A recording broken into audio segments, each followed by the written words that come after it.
slowly building suspense. My name is Sarah, and I still can't forget what happened the night I walked my friend Emily home at 1:15 a.m. I thought it was just an ordinary late walk, but that night became the reason I will never walk alone after midnight again. When Emily finally entered her house, I waved goodnight and turned toward home. The air was colder than it should have been, sharp, biting, almost warning me to stay where I was. I checked my phone.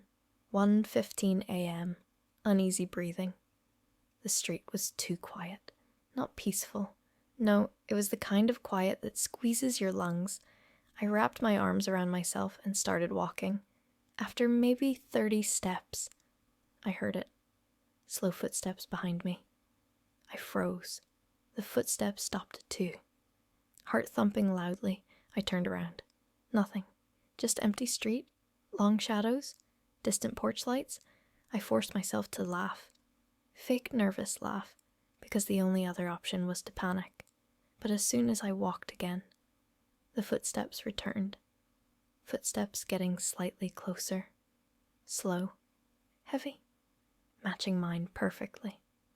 I swallowed and quickened my pace. The footsteps did too. My skin prickled so hard it hurt. I didn't dare look back again.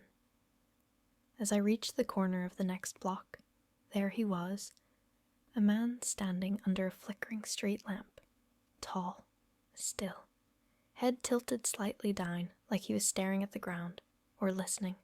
I stopped walking. The lamp flickered harder. Flickering electricity sound. The man raised his head slowly.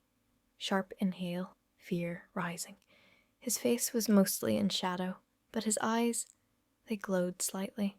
Not bright, not supernatural, just wrong. I stepped left. He leaned left. I stepped right. He echoed the movement with an uncanny delay. Terrified heartbeat. My throat tightened. My hands were shaking.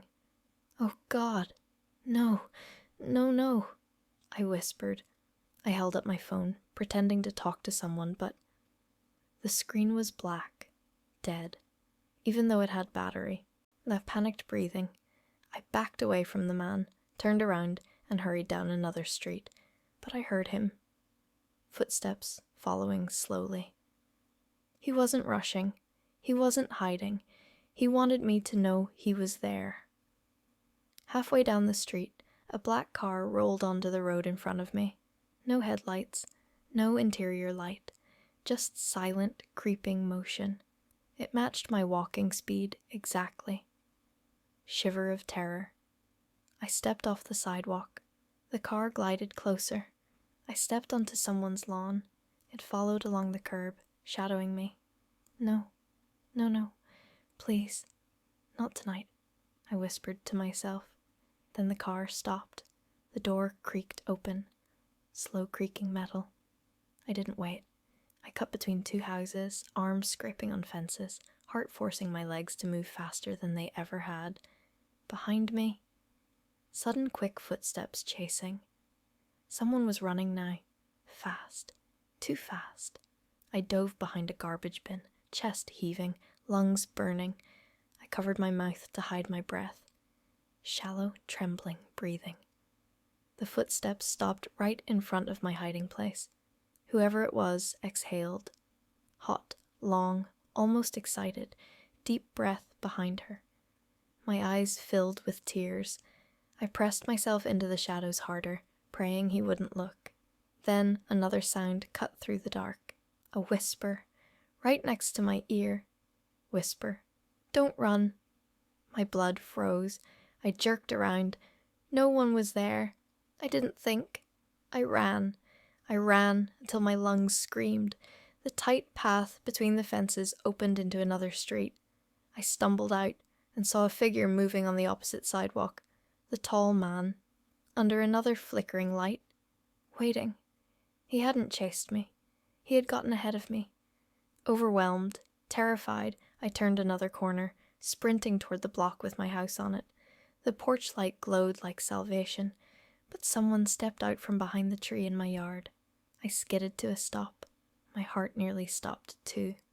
until the person ran toward me. "Sarah?" It was Emily's dad. He grabbed my shoulders. "What happened? Why are you crying?" I gasped out everything. The man, the footsteps, the car, the whisper. He looked around the street. "There's no one here, Sarah." Of course the street was empty, calm, peaceful, as if nothing had happened. But I swear someone followed me. Someone watched me. Sometimes I still hear the footsteps behind me. Sometimes I still see a tall figure standing beneath a flickering light when no one else does.